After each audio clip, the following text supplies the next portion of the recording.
Magandang tanghali po. Yan. Thanks God na tap. Hindi na nagkalagnat si Myra. Yan, noong Sabado pag namin, nagpunta kaming dagat. Hindi nakasabay si Myra guys kasi may lagnat at hindi may tawag na, may luas. Buti na lang na tapos na yung kaniyang lagnat. Yan, ngayon nagpunta sila ngayon sa amin kasi tinulungan ako ni Lisel sa paggawa ng walis. Yan, yung ginawa namin ni Myra ay nagpugad kami ng mga sisiw. Kinuha ko doon sa pugaran guys. So, yan. Ilipat ko muna dito sa karton. Tuwang-tuwa si Myra.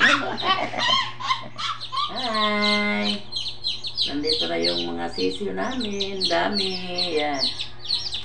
No, ha? Be. Kinuhaan namin ng sumo. Anong tawag ng sumo, guys?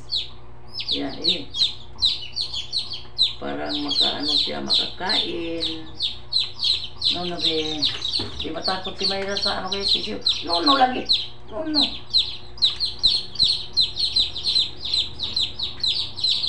Yan.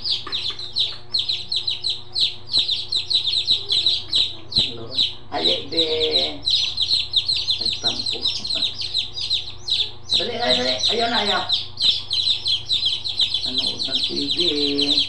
Yung pang bata na palabas. Yung mga jani-jani. Yung kukumelon. Thank you, Lord. May dami na tayong sisiw. Dagdag sa ating mga manok. No, nagpanga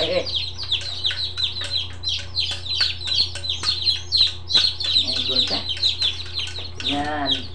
2, 4, 6, 8, 10. May 30 na tayong sisiw. 13 kabuok. Yan.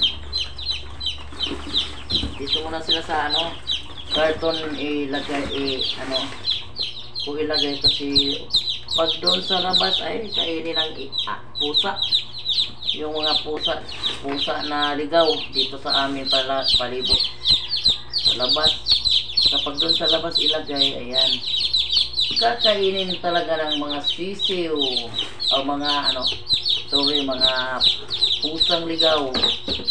So mamaya ko na sila ilabas kapag medyo malaki-laki na mga 2 weeks. Ilagay ko sa kulungan kasi may pa doon. Kawawa pa sila, ginawan sila sa gabi. Wala silang ilaw doon sa kanilang kulungan. So dito ko lang muna ilagay sa ilagay sa karton sa may kusina. Yan sila lagi. Paglaruan mo ni Myra, ilagay ko muna doon sa bangko. Hinay.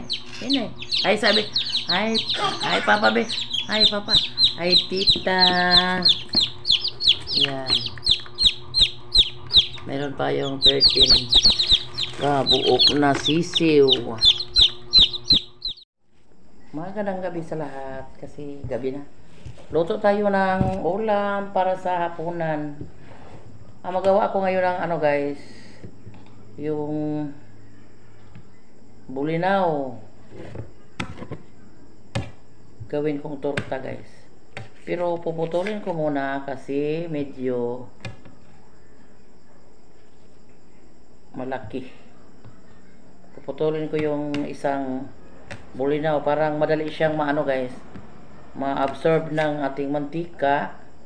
Yan, puputulin ko muna bago ko ihalo lahat yung mga ipangsahog natin dito sa torta. Yan, magsahog tayo ng itlog. May 2 itlog kasi akong isahog dito guys, at lagyan ko din ng talbos ng kamuti. Mag-slice ako ng pino. Ihalo ko din dito sa ihalo ko dito sa gawin nating torta ng bulinaw. Parang may gulay tayo guys. Talbos ng kamote lang yung madali maluto. Kasi madali lang yung torta lutuin. So yun, talbos ng kamote lang yung naisip ko. Parang madali siyang masabay lang din pagkaluto sa ating isdang bulinaw.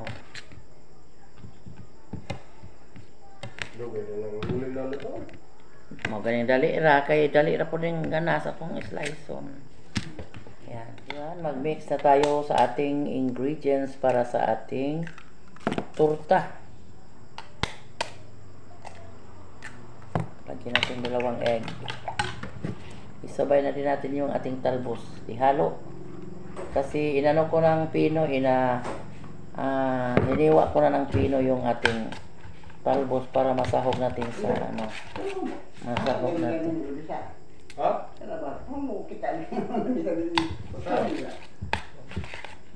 Kuan diha kay lang.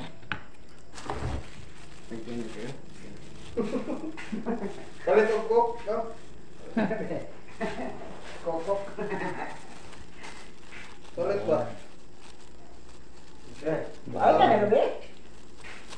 Kasi magtuon ni mo adlaw. Kaya natin sa mga. Saan mo na mo? Yan, lalagyan nito ng cornstarch. Bili kasi ako ng guys, 1/4 na cornstarch para madikit yung ating pangpadikit sa ating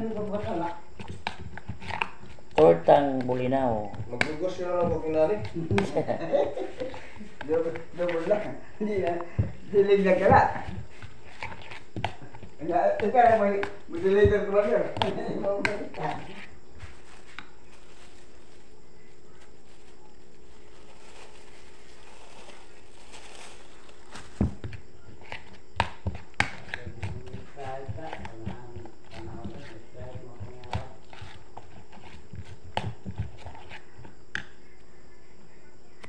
Ito yung nangyari sa ating ginawang torta guys. Mayroon tayong nilagay na gulay dito. Yan, sarap na. Simula na tayo pagluto guys. Yan, silipin natin yung ating niluto na torta.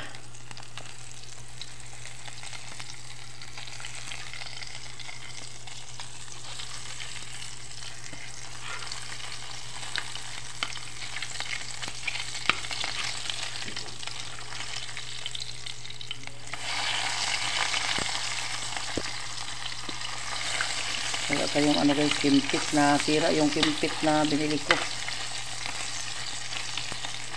Ayan. Luwag yung muna yung ating gamitin kasi nasira yun na nag-ihaw noon nag-ihaw noon ng baboy yung Sabado. Nasira. So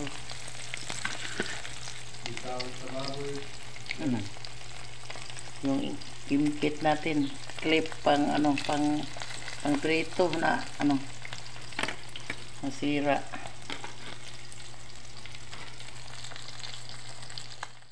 Ayan, ito na yung luto lahat ng ating torta. Yummy kasi may may gulay. Mas yung magsahog tayo ng mga gulay-gulay guys, parang mai-balance natin yung ating ulam. May protina at saka gulay. Hanggang dito na lang yung video natin ngayon guys. Maraming salamat sa lahat na nanonood sa atin, sa mga secret viewers natin dyan, sa mga subscribers, mga sponsors natin. Maraming salamat po sa inyong lahat. God bless you all and keep safe. Bye-bye.